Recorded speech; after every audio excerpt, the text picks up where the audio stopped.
everybody. This is John Murphy at Murtech.com with your daily news update. Okay, here we are on March the 7th. 1 week gone in March already. Time's flying when you're having fun, isn't it? March the 7th in the year of our Lord 2026, and I've got a lot of great information for you tonight. But first, I want to jump over here to my statistics. Okay, these are my creator program requirements. Everything's in the green.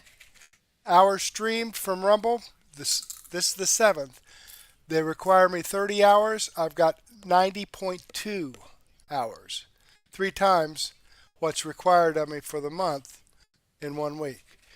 Unique chatters, I need 20. I've got 21. So I've got that done in the first week. Rumble Premium exclusive hours streamed. I required 5 and I've got 6.1. Hours watched this month, 200. So far I've got 1,300 hours watched this month.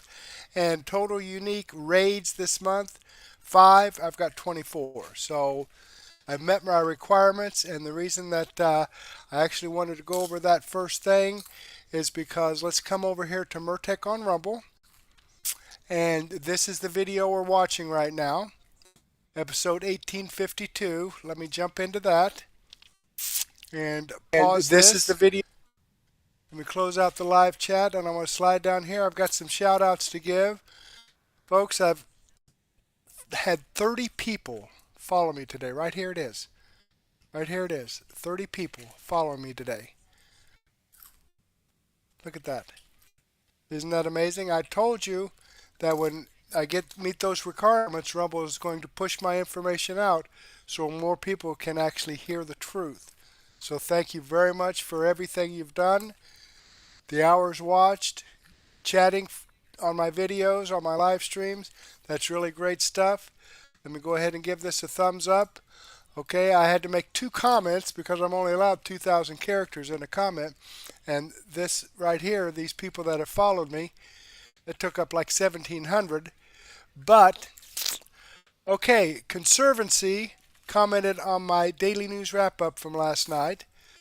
Do Soleto, Uncloudy, Jeanette J66, Birdie 71, Cottonball 31 commented on my episode 1851 from last night. Debbie BS commented on my extra 634A and 634B and 634C. So thank you very much, folks, for your comments. I really appreciate that. I enjoy reading your feedback, and I certainly appreciate your support. Let me give this a thumbs up as well. Okay, there we go. And folks, if you could give me a thumbs up here on my video, it looks like I've got 5 already. Just starting here, 3 minutes into it. So thank you so much for that. Let me click the show more button to expand out the description box. We have information from Andrew Klavan, Dr. Steve Turley, Devory Darkins, and X22 Report, Mr. and Mrs. X. So let's go ahead and get into this without further ado. Andrew Klavan, let's talk about the war, episode 1269. Okie dokie. Let's see what he has to say. Now I'm going to start this off and let him do his crazy satire monologue, sarcastic and satire monologue, and then we're going to jump it up to about the 7-minute and 14-second mark. So here we go. Well, by now you've all heard the news. Shortly after the recent American bombing of Iran began, Secretary of State Marco Rubio came running into the Oval Office to tell President Trump the Ayatollah has been hit by Israeli missiles. President Trump said, "How many?" And Rubio said about 5 or 6. So ended the life of the supreme leader of Iran. The Washington Post immediately ran an obituary for him that stated, and I quote, "With his bushy white beard and easy smile, Ayatollah Khomeini cut an avuncular figure. He was known to be fond of Persian poetry and classic Western novels, especially Victor Hugo's Les Miserables," unquote. Now, I know what you're thinking. You're thinking, "Oh, Klavan, you marvelous merry-making merchant of mirth, what a sparkling comedic imagination you must have to dream up a fantastical and absurd newspaper that would stock its obituary of a monster of mass murder and oppression with a description of his avuncular smile and sophisticated literary tastes." You must be saying, oh, Klavan, how we held our bellies and laughed hearty har har when you pretended that a well respected journalistic institution like the Washington Post, which only recently fired 300 of the 800 people working in their newsroom, would nonetheless have kept on staff the sort of human shaped but worm souled font of scatological moral corruption who would spew such flattery at the corpse of a man who murdered tens of thousands of his own citizens, not to mention thousands of Americans. You're probably thinking, oh, bravo and 5 stars, you Klavan of Clavans, for inventing an implausible yet biting political satire of the Post worthy of Juvenal himself, if Juvenal had allowed his imagination to run amok, making him a juvenile delinquent. But no, I am not making this up. The Washington Post, where democracy dies in an ethical darkness so complete that even the fires of hell would be a welcome source of illumination, actually honored the Ayatollah with a description of his bushy white beard and avuncular smile that might have made their readers think, oh no, now that the Ayatollah is dead, who will fly around the world on Christmas Eve to deliver toys to all the good little children? And the Washington Post, not the only outlet, lamented the death of a tyrant whose personality was in fact greatly improved by his being blown to smithereens. Tucker Carlson was outraged that a man he called the Pope of Shia Islam had been killed by Jews, those wascals. After all, why are we making an alliance with wascally Jews when we could be friends with an actual Pope, like the Ayatollah? What have the Jews ever contributed to society besides the Old and New Testament, modern physics, the great old Hollywood that spread American values around the world, countless technological and medical breakthroughs, including a cure for polio, and all the really good Christmas carols? Tucker was especially angry that Donald Trump had celebrated the death of Pope Ayatollah. Trump claimed the Santa-like Shiite Pope had tried to have him assassinated. But no, Carlson, citing anonymous sources close to Candace Owens' imagination, revealed for the first time that the intelligence proving the Shiite Pope had tried to kill our president was unreliable because it had come from Israel. If by Israel you mean the FBI, where maybe the I stands for Israel, I'm not really sure. But really, many prominent Jews have also come out against the killing of Khomeini, including Chuck Schumer and Bill Kristol, who were strongly in favor of killing Khomeini until Donald Trump actually helped do it, whereupon they changed their minds so fast that their brains ricocheted off the inside of their heads and flew out their ears, leaving them so brainless that they were reduced to being Chuck Schumer and Bill Kristol. But you know, maybe these people have a point.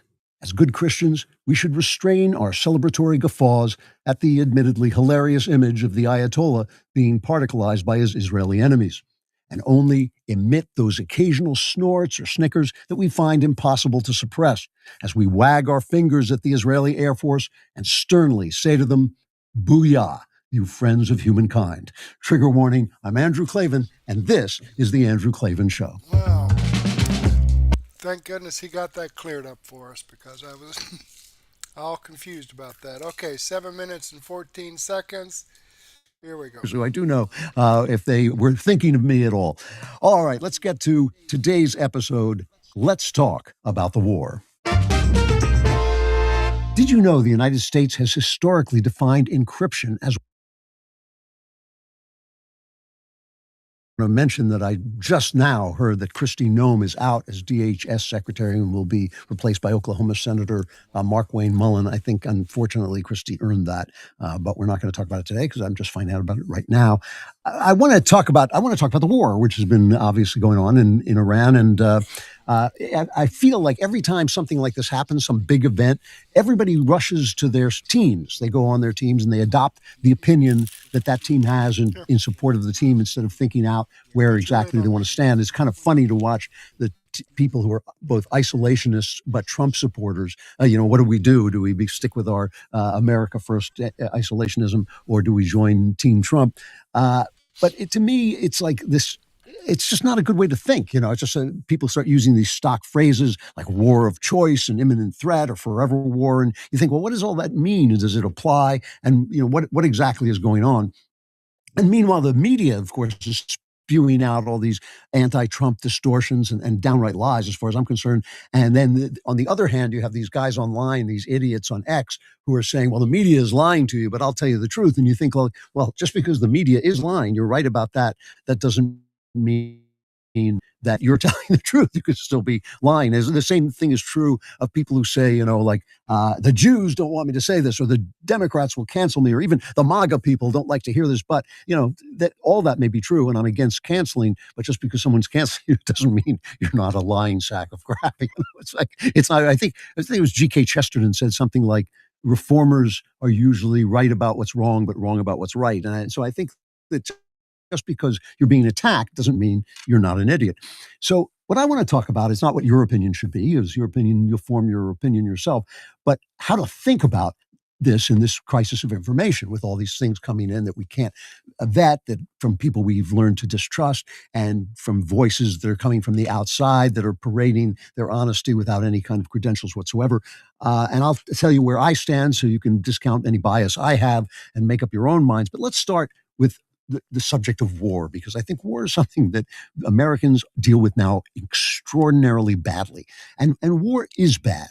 I mean, I think I've never met a warrior, an actual, soldier or sailor or Marine who didn't think war was bad. Only arms dealers and armchair generals think that war is terrific.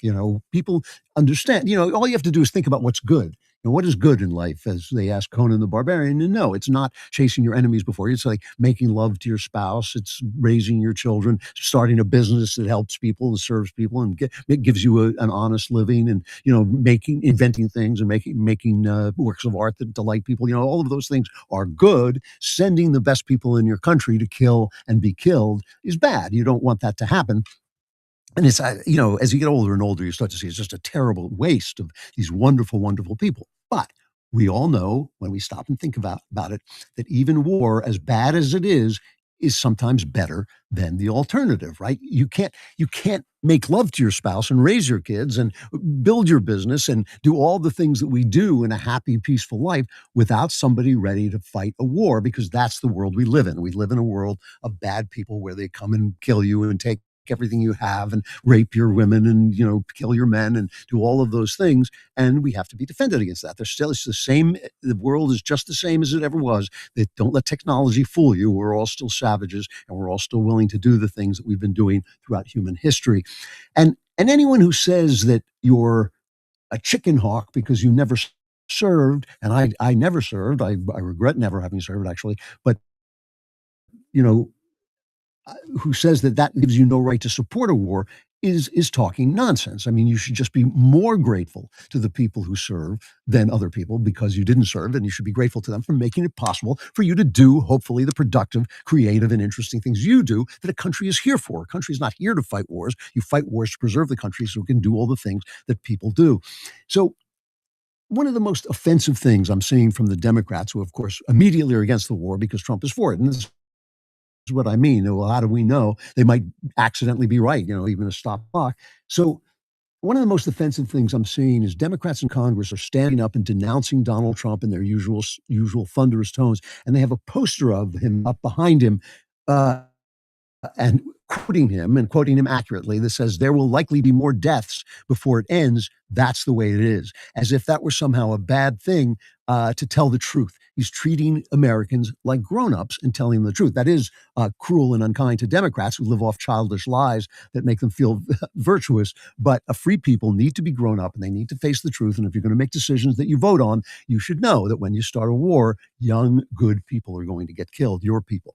So if war is bad, but it's better than some alternatives like being enslaved or being passively killed or having your country taken away, how do you know when it's time to go to war? And obviously, if you're invaded, you have a stark choice. Do I surrender or do I fight back? That's very stark. But when you get to be as powerful as the United States of America, you're not going to get invaded. It's not like you're not going to look up and find like Latvia on our borders. The brave people of Latvia, that's not happening if Latvia are to take over America.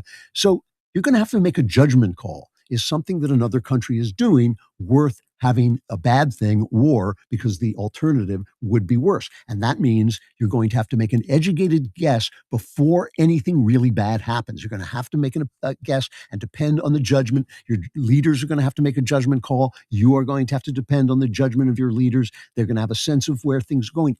It's always going to be a war of choice. That is a BS phrase, because any war that America gets into, unless, China invades or Russia or something like that, is going to be a war of choice. We're going to say, no, these people are doing something that is dangerous to us, and we have to make a choice whether a bad thing like war is still better than the bad thing that's coming. So it's always a choice. And that means, the New York Times and other Democrat empty vessels are making fun of Trump because he's a gut politician. We all know this about Trump. He makes gut decisions. Here's Hakeem Jeffries commenting on this in the traitorous way that Democrats have, where they can't support our troops even while they're in danger.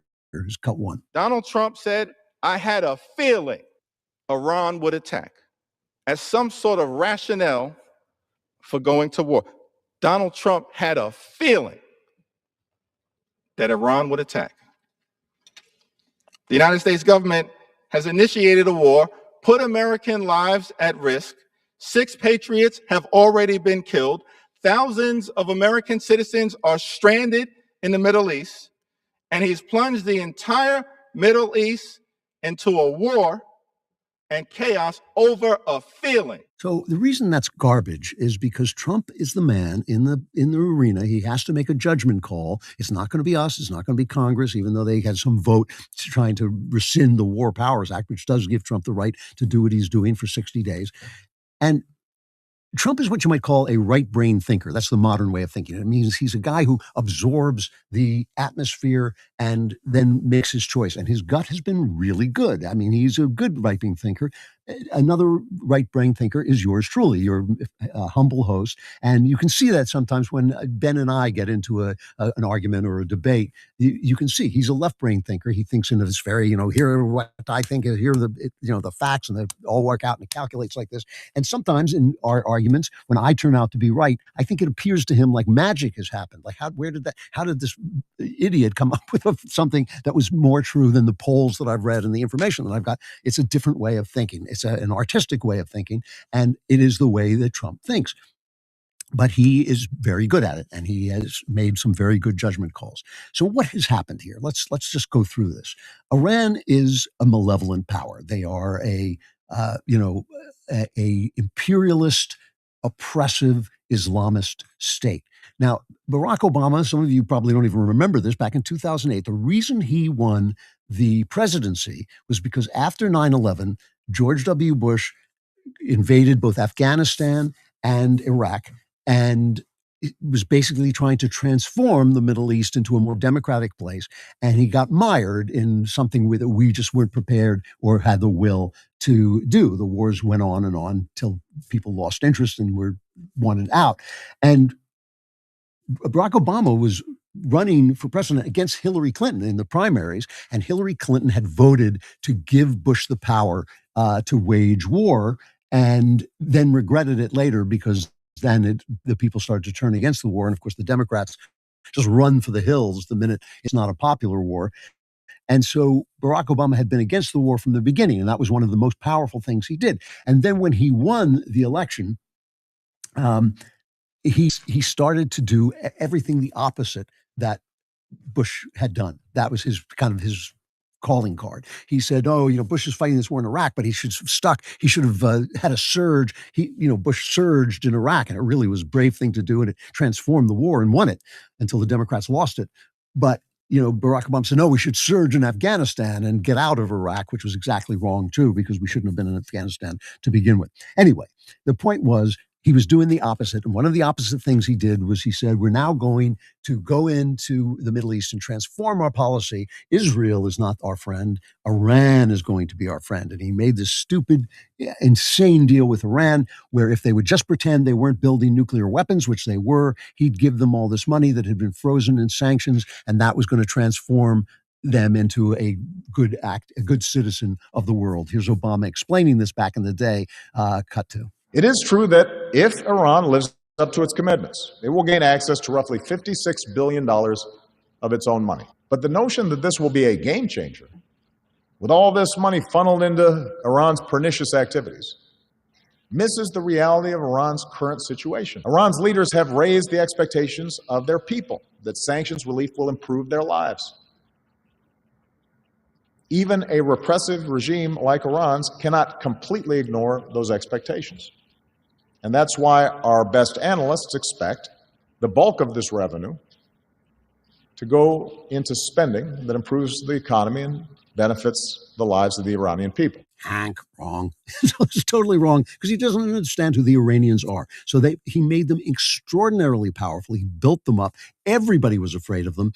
They are the source of almost every misery in the Middle East. Hamas is Iran. The people who attacked Israel on 10/7, that's Iran. Hezbollah, who shell them constantly from Lebanon, that's Iran. The Houthis taking out our shipping in the Strait of Hormuz, that's Iran. Virtually all the bad stuff in the Middle East is Iran. And Iran is building up nuclear capabilities, and was doing this even when they made the deal saying to Obama that they wouldn't. If, Tucker Carlson, who's just, the words that come out of his mouth have no relationship to reality. They have no analog in the real world. And, he says, well, if Iran gets the nuclear weapon, there's zero chance they'd use it. Well, look at Ukraine. If we don't want Russia and Ukraine, why don't we just go in and take them out? They can't even beat the Ukrainian army. They couldn't beat our army. Why don't we just get rid of them? Because they have nuclear weapons. It's impossible to fight them because we just don't know if we'll be starting a nuclear war. If Iran has a nuclear war, Hamas, Hezbollah, Houthis will all be immovable. We won't be able to do anything about what they do, and they'll be able to essentially run the Middle East. One of the reasons Trump's team was able to develop the Abraham Accords was because all of the other Arab states were so afraid of Obama's Iran, of how powerful it had gotten, they were finally ready to talk to Israel and put a deal together. Iran is dangerous because of what Marco Rubio said. Here's Marco Rubio describing Iran much, much better than Barack Obama's got three. The notion that somehow radical Islam would be comfortable with simply controlling some province in Iraq or Syria is just not borne out by history. Radical Islam has shown that their desire is not simply to occupy one part of the world and be happy with their own little caliphate. They want to expand. It's revolutionary in its nature. It seeks to expand and control more territories and more people. And radical Islam has designs openly on the West, on the United States, on Europe. We've seen that progress there as well. And they are prepared to conduct acts of terrorism. In the case of Iran, nation state actions, assassinations, murders, you name it, whatever it takes for them to gain their influence and ultimately their domination of different cultures and societies. That's a clear and imminent threat to the world and to the broader West, but especially to the United States, who they identify as the chief source of evil on the planet. Okay. All right, I'm going to go ahead and pause that there. I'm like 23 minutes into this 1 hour, 9-minute video, and I will include this in my daily news wrap-up so you can watch the rest of it. But I'll tell you, Andrew Klavan, he tells it like it is, and he tells the truth. That's why I share his information here. All right, let me click on this Rumble link and show you that this video does come from Andrew Klavan. This is a video I shared with you. I'm following his channel. I've given him a thumbs up. I hope you do the same thing for me. Okay, let's jump back here. And got Ken Durr chatted with me. I don't think I've seen him for a while. So thank you very much. Of course, Deb Wren and M41 Coco gave me a couple of chats. Thank you very much. Okay, let's jump down here and see what Dr. Steve Turley has to say about Iranian regime splits apart as Crown Prince accepts transitional leadership. Okay, let's see what that's all about. Hey gang, it's me, Dr. Steve, your backporch professor, and we have got some absolutely stunning developments as the U.S.-Israeli Operation Epic Fury enters its second week with absolutely devastating results.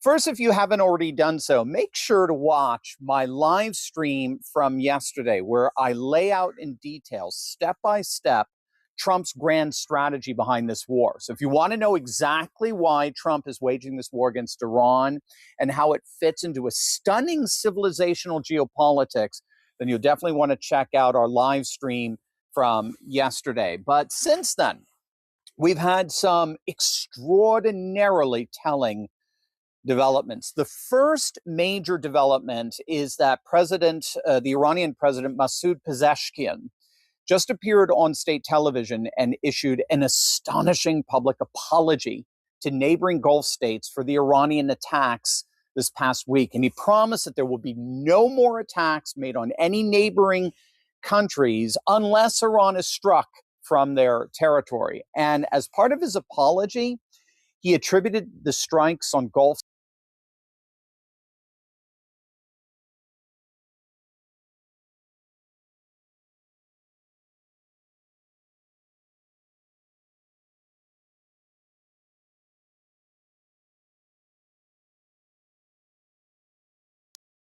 professor, and we have got some absolutely stunning developments as the U.S. Israeli Operation Epic Fury enters its second week with absolutely devastating results.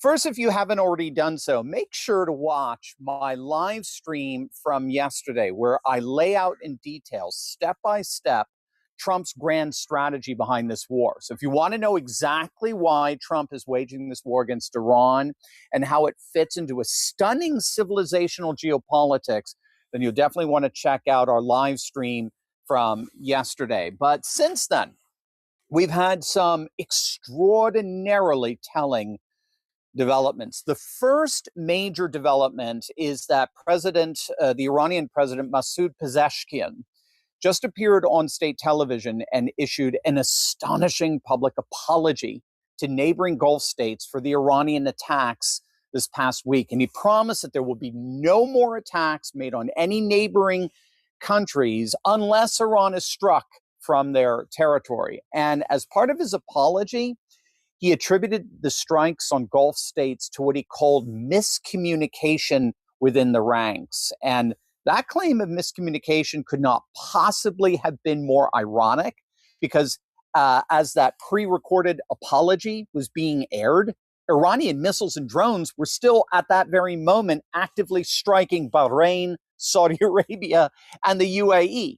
Bloomberg is reporting that UAE intercepted 16 ballistic missiles the same day, and Saudi Arabia shot down drones targeting its Shabay oil field, again within hours of that apology. And so right away, analysts have drawn two conclusions from this apology.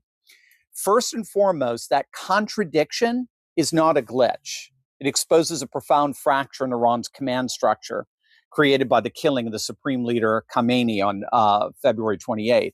The Supreme Leader was the linchpin, right? Iran's constitution places the Supreme Leader as commander-in-chief of all armed forces, including the IRGC, the regular army, the strategic missile forces.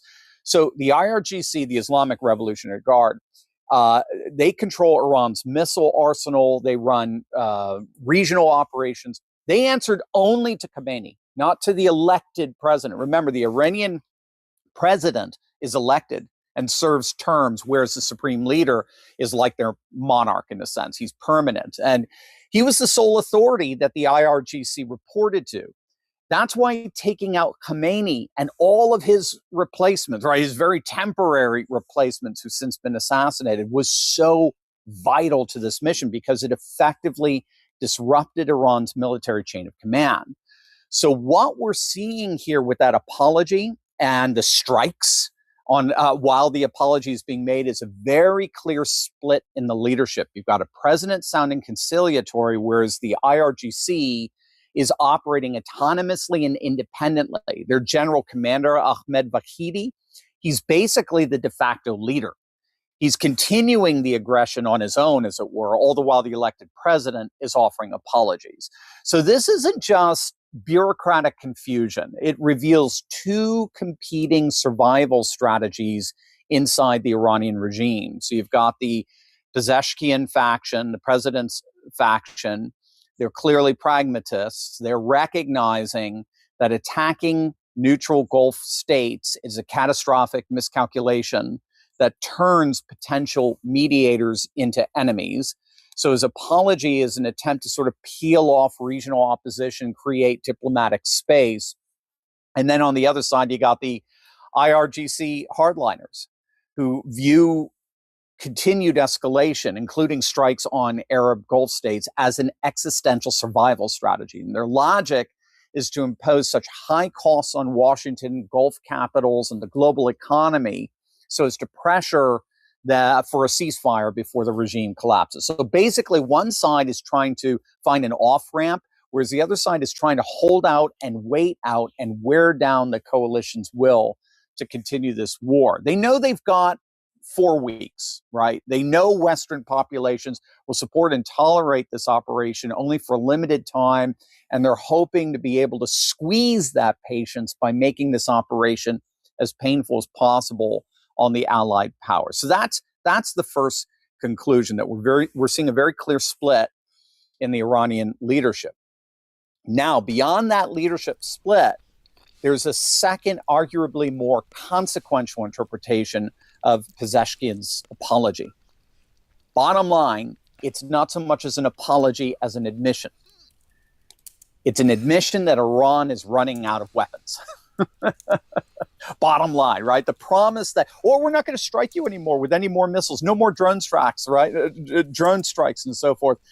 They're not doing that. They're not apologizing because of remorse. They're apologizing because they simply have no more weapons to attack with.